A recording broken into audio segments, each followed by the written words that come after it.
ಹರೇ ಕೃಷ್ಣ. ಎಲ್ಲ ಕೇಳುಗರಿಗೂ ಶ್ರೀಮದ್ ಭಾಗವತದ ಅಧ್ಯಯನಕ್ಕೆ ಸ್ವಾಗತ.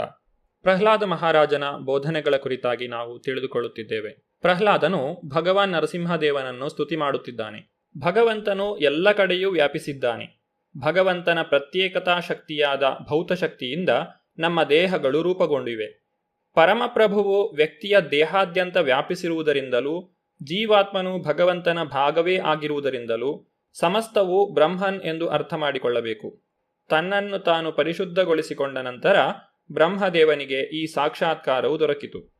ಹಾಗೆಯೇ ಪ್ರತಿಯೊಬ್ಬನಿಗೂ ಇದು ಸಾಧ್ಯವಾಗುತ್ತದೆ. ವ್ಯಕ್ತಿಯು ಸಂಪೂರ್ಣವಾಗಿ ಅಹಂ ಬ್ರಹ್ಮಾಸ್ಮಿ ಎಂಬುದನ್ನು ಸಾಕ್ಷಾತ್ಕರಿಸಿಕೊಂಡಿರುವಾಗ ಅವನು ಈ ರೀತಿಯಾಗಿ ಯೋಚಿಸುತ್ತಾನೆ: ನಾನು ಪರಮಪ್ರಭುವಿನ ಭಾಗವಾಗಿದ್ದೇನೆ. ನನ್ನ ದೇಹವು ಅವನ ಶಕ್ತಿಯಿಂದ ಆಗಿದೆ. ಆದ್ದರಿಂದ ನನಗೆ ಬೇರೆ ಪ್ರತ್ಯೇಕವಾದ ಅಸ್ತಿತ್ವವಿಲ್ಲ. ದೇವೋತ್ತಮ ಪರಮಪುರುಷನು ಎಲ್ಲ ಕಡೆಯೂ ವ್ಯಾಪಿಸಿಕೊಂಡಿದ್ದರೂ ಕೂಡ ಅವನು ನನ್ನಿಂದ ಬೇರೆಯಾಗಿದ್ದಾನೆ. ಇದೇ ಅಚಿಂತ್ಯ ಭೇದಾಭೇದ ದರ್ಶನ. ಇಲ್ಲಿ ಕೊಟ್ಟಿರುವ ಉದಾಹರಣೆ ಈ ಭೂಮಿಯಲ್ಲಿ ಹರಡುವ ಪರಿಮಳದ್ದು. ಭೂಮಿಯಲ್ಲಿ ಬೇರೆ ಬೇರೆ ಪರಿಮಳಗಳಿವೆ, ಬಣ್ಣಗಳಿವೆ. ಆದರೆ ನಮಗೆ ಅವು ಕಾಣಿಸುವುದಿಲ್ಲ. ಹೂವುಗಳು ಭೂಮಿಯಿಂದ ಹುಟ್ಟಿ ಬಗೆ ಬಗೆಯ ಬಣ್ಣಗಳು ಮತ್ತು ಸುವಾಸನೆಗಳೊಂದಿಗೆ ಕಾಣಿಸಿಕೊಳ್ಳುತ್ತವೆ. ಅವು ಖಂಡಿತವಾಗಿಯೂ ಬಣ್ಣ ಮತ್ತು ಪರಿಮಳಗಳನ್ನು ಭೂಮಿಯಿಂದಲೇ ಪಡೆದವು. ಬಣ್ಣ ಮತ್ತು ಪರಿಮಳಗಳು ಭೂಮಿಯಲ್ಲೇ ಇದ್ದರೂ ನಮಗೆ ಕಾಣಿಸವು.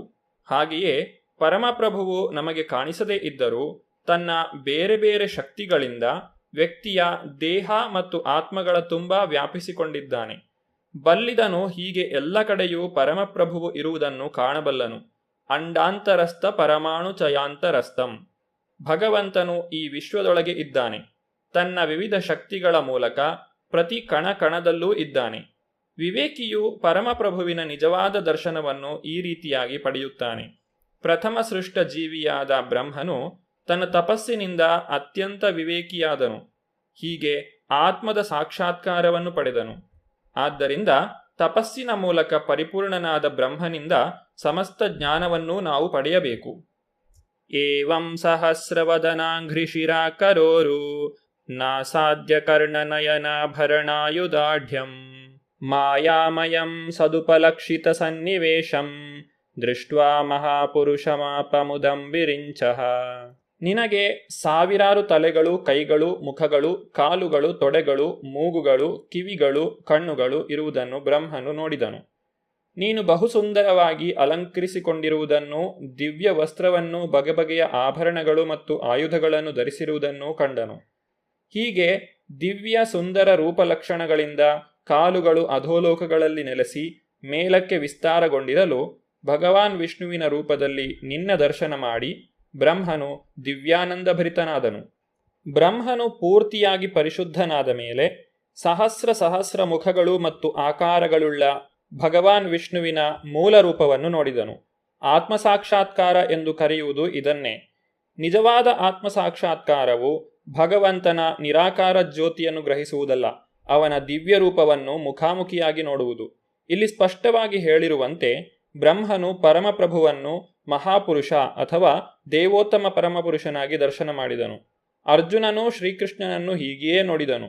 ಅವನು ಪ್ರಭುವನ್ನು ಉದ್ದೇಶಿಸಿ ಈ ರೀತಿಯಾಗಿ ಸ್ತುತಿಸಿದನು: ಪರಂ ಬ್ರಹ್ಮ ಪರಂ ಧಾಮ ಪವಿತ್ರಂ ಪರಮಂ ಭವಾನ್ ಪುರುಷಂ ಶಾಶ್ವತಂ ದಿವ್ಯಂ.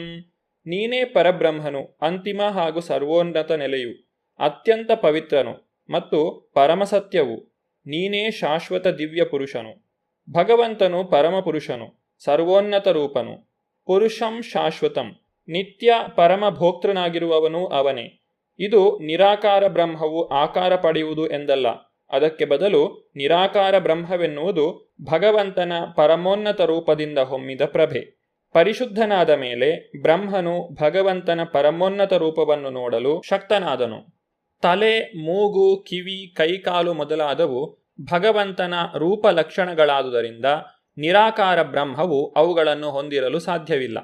ಮಾಯಾಮಯಂ ಎಂಬ ಮಾತು ಆಧ್ಯಾತ್ಮಿಕ ಜ್ಞಾನ ಎಂಬ ಅರ್ಥವನ್ನು ಕೊಡುತ್ತದೆ. ಇದನ್ನು ಮಧ್ವಾಚಾರ್ಯರು ವಿವರಿಸಿದ್ದಾರೆ. ಮಾಯಾಮಯಂ ಜ್ಞಾನ ಸ್ವರೂಪಂ. ಭಗವಂತನ ರೂಪವನ್ನು ವರ್ಣಿಸುವ ಮಾಯಾಮಯಂ ಎಂಬ ಪದವು ಭ್ರಮೆ, ಮಾಯೆ ಎಂಬ ಅರ್ಥವನ್ನು ಕೊಡುತ್ತದೆಂದು ಇಟ್ಟುಕೊಳ್ಳಬಾರದು. ಭಗವಂತನ ರೂಪವು ವಾಸ್ತವವಾದದ್ದು. ಈ ರೂಪವನ್ನು ನೋಡುವುದು ಪರಿಪೂರ್ಣ ಜ್ಞಾನದ ಫಲ. ಇದನ್ನು ಭಗವದ್ಗೀತೆಯು ಸ್ಥಿರೀಕರಿಸುತ್ತದೆ. ಬಹುನಾಂ ಜನ್ಮನಾಂ ಅಂತೆ ಜ್ಞಾನವಾನ್ ಮಾಂ ಪ್ರಪದ್ಯತೆ. ಇಲ್ಲಿ ಜ್ಞಾನವಾನ್ ಎಂಬ ಪದವು ಪರಿಪೂರ್ಣ ಜ್ಞಾನವನ್ನು ಪಡೆದಿರುವವನನ್ನು ಸೂಚಿಸುತ್ತದೆ. ಅಂತಹ ವ್ಯಕ್ತಿಯು ದೇವೋತ್ತಮ ಪರಮಪುರುಷನನ್ನು ನೋಡುತ್ತಾನೆ, ಅವನಿಗೆ ಶರಣಾಗುತ್ತಾನೆ. ಮುಖ, ಮೂಗು, ಕಿವಿ ಇತ್ಯಾದಿಗಳಿಂದ ಲಕ್ಷಣಯುತನಾಗುವ ಭಗವಂತನು ಶಾಶ್ವತನು. ಅಂತಹದ್ದೊಂದು ರೂಪವಿಲ್ಲದೆ ಯಾರೂ ಆನಂದಯುತರಾಗಿರಲು ಸಾಧ್ಯವಿಲ್ಲ. ಭಗವಂತನು ಸಚ್ಚಿದಾನಂದ ವಿಗ್ರಹನು ಎಂದು ಶಾಸ್ತ್ರವು ಹೇಳುತ್ತದೆ. ಈಶ್ವರ ಪರಮ ಕೃಷ್ಣ ಸಚ್ಚಿದಾನಂದ ವಿಗ್ರಹ. ವ್ಯಕ್ತಿಯು ಪರಿಪೂರ್ಣವಾದ ದಿವ್ಯಾನಂದ ಸ್ಥಿತಿಯಲ್ಲಿರುವಾಗ ಭಗವಂತನ ಪರಮೋನ್ನತ ರೂಪವನ್ನು ಕಾಣಬಲ್ಲನು.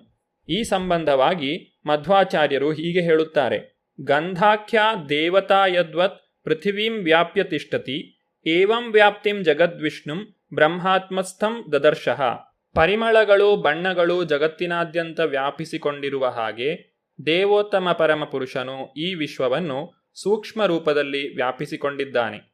ತಸ್ಮೈ ಭವಾನ್ ಹಯಶಿರಸ್ತನುವಂ ಹಿ ಬಿಭ್ರದ್ ವೇದದ್ರುಹಾವತಿ ಬಲೌ ಮಧುಕೈಟಭಾಖ್ಯೌ ಹತ್ವಾನಯಚ್ಛ್ರುತಿಗಣಾಂಶ್ಚ ರಜಸ್ತಮಶ್ಚ ಸತ್ವಂ ತವ ಪ್ರಿಯತಮಾಂ ತನುಮಾಮನಂತಿ.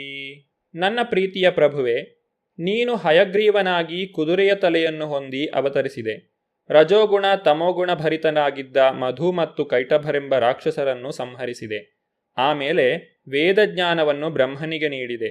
ಆದ್ದರಿಂದಲೇ ಮಹಾತ್ಮರು ನಿನ್ನ ರೂಪಗಳನ್ನು ಭೌತ ಗುಣಗಳ ಸೋಂಕಿಲ್ಲದ ದಿವ್ಯ ರೂಪಗಳೆಂದು ಗೌರವಿಸುತ್ತಾರೆ. ದೇವೋತ್ತಮ ಪರಮಪುರುಷನು ತನ್ನ ದಿವ್ಯ ರೂಪದಲ್ಲಿ ಭಕ್ತ ರಕ್ಷಣೆ ಮಾಡಲು ಸದಾ ಸಿದ್ಧನಾಗಿದ್ದಾನೆ. ಇಲ್ಲಿ ಸೂಚಿತವಾಗಿರುವಂತೆ ಭಗವಂತನು ಹಯಗ್ರೀವ ಅವತಾರದಲ್ಲಿ ಮಧು ಮತ್ತು ಕೈಟಭ ಎಂಬಿಬ್ಬರು ರಾಕ್ಷಸರನ್ನು ಅವರು ಬ್ರಹ್ಮನ ಮೇಲೆ ಆಕ್ರಮಣ ಮಾಡಿದ್ದಾಗ ಸಂಹರಿಸಿದನು. ದೇವೋತ್ತಮ ಪರಮಪುರುಷನು ಸೃಷ್ಟಿಯ ಮೊತ್ತಮೊದಲ ಜೀವಿಯಾದ ಪೂರ್ಣ ವೇದಜ್ಞಾನವನ್ನು ಪಡೆದುಕೊಂಡಿದ್ದ ಬ್ರಹ್ಮನನ್ನು ಸೃಷ್ಟಿಸಿದನು. ವೇದಜ್ಞಾನವನ್ನು ವಿತರಿಸುವ ಹೊಣೆಯನ್ನು ಹೊತ್ತ ಜನರು, ಉದಾಹರಣೆಗೆ ಕೃಷ್ಣ ಪ್ರಜ್ಞೆಯ ಪ್ರಸಾರದಲ್ಲಿ ನಿರತರಾದ ಭಕ್ತರು, ಕೆಲವೊಮ್ಮೆ ರಾಕ್ಷಸರ ಆಕ್ರಮಣಕ್ಕೆ ಒಳಗಾಗುವುದುಂಟು.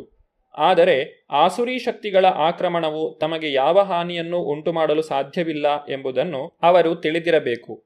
ಏಕೆಂದರೆ ಅವರಿಗೆ ರಕ್ಷಣೆ ನೀಡಲು ಭಗವಂತನು ಸದಾ ಸಿದ್ಧನಾಗಿರುತ್ತಾನೆ. ದೇವೋತ್ತಮ ಪರಮಪುರುಷನನ್ನು ಅರಿಯಲು ಅಗತ್ಯವಾದ ಜ್ಞಾನವನ್ನು ವೇದಗಳು ನಮಗೆ ಒದಗಿಸುತ್ತವೆ. ವೇದೈಷ್ಟ ಸರ್ವೈರಹಮೇವ ವೇದ್ಯಃ.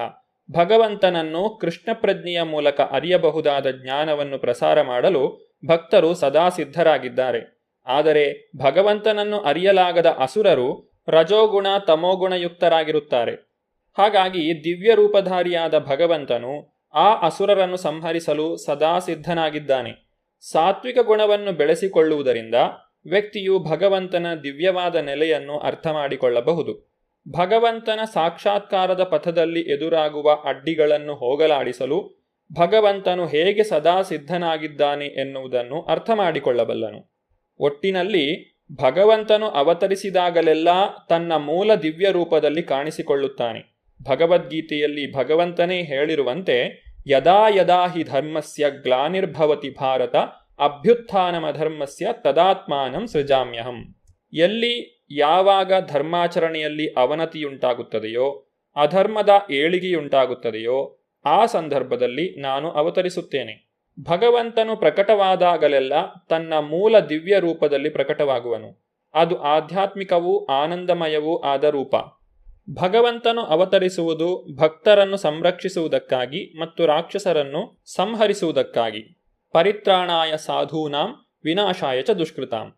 ರಾಕ್ಷಸರು ಸದಾಕಾಲವೂ ವೈದಿಕ ಸಂಸ್ಕೃತಿಯನ್ನು ವಿರೋಧಿಸಲು ತುದಿಗಾಲಲ್ಲಿ ನಿಂತಿರುತ್ತಾರೆ. ಆದ್ದರಿಂದ ಭಗವಂತನು ದಿವ್ಯವಾದಂತಹ ಅವತಾರಗಳನ್ನು ಎತ್ತಿ ಬಂದು ಅವರನ್ನು ಸಂಹರಿಸಿಯೇ ತೀರುತ್ತಾನೆ. ಇದು ಖಚಿತ. ಇತ್ತಂ ನೃತಿರ್ಯಕ್ ಋಷಿದೇವ ಜಶಾವತಾರೈ ಲೋಕಾನ್ ವಿಭಾವಯಸಿ ಹಂಸಿ ಜಗತ್ ಪ್ರತೀಪಾನ್ ಧರ್ಮಂ ಮಹಾಪುರುಷ ಪಾಸಿ ಯುಗಾನುವೃತ್ತಂ ಛನ್ನಾ ಕಲೌ ಯತಭವಾ ತ್ರಿಯುಗೋಥ ಸತ್ವಂ. ಸ್ವಾಮಿಯೇ, ಈ ರೀತಿಯಲ್ಲಿ ನೀನು ಮಾನವನಾಗಿ, ಪ್ರಾಣಿಯಾಗಿ, ಮಹಾತ್ಮನಾಗಿ, ದೇವತೆಯಾಗಿ, ಮತ್ಸ್ಯನಾಗಿ, ಕೂರ್ಮನಾಗಿ ಹಲವು ಅವತಾರಗಳಲ್ಲಿ ಕಾಣಿಸಿಕೊಳ್ಳುವೆ. ವಿವಿಧ ಲೋಕಗಳಲ್ಲಿನ ಸಮಸ್ತ ಸೃಷ್ಟಿಯನ್ನು ಪಾಲಿಸುವೆ. ಆಸುರಿ ಶಕ್ತಿಗಳನ್ನು ಸಂಹರಿಸುವೆ. ನನ್ನ ಪ್ರಭುವೆ, ಆಯಾ ಯುಗಕ್ಕೆ ತಕ್ಕಂತೆ ನೀನು ಧರ್ಮವನ್ನು ಸಂರಕ್ಷಿಸುವೆ. ಕಲಿಯುಗದಲ್ಲಾದರೋ ನಿನ್ನನ್ನು ನೀನು ದೇವೋತ್ತಮ ಪರಮಪುರುಷನೆಂದು ಸಮರ್ಥಿಸಿಕೊಳ್ಳುವುದಿಲ್ಲ. ಆದ್ದರಿಂದ ನೀನು ತ್ರಿಯುಗ 3 ಯುಗಗಳಲ್ಲಿ ಕಾಣಿಸಿಕೊಳ್ಳುವ ಭಗವಂತ ಎಂದು ಪ್ರಸಿದ್ಧನಾಗಿರುವೆ. ಪ್ರಹ್ಲಾದ ಮಹಾರಾಜನ ಬೋಧನೆಗಳ ಮುಂದುವರಿದ ಭಾಗವನ್ನು ನಾವು ಮುಂದಿನ ಸಂಚಿಕೆಯಲ್ಲಿ ನೋಡೋಣ. ಧನ್ಯವಾದಗಳು. ಹರೇ ಕೃಷ್ಣ.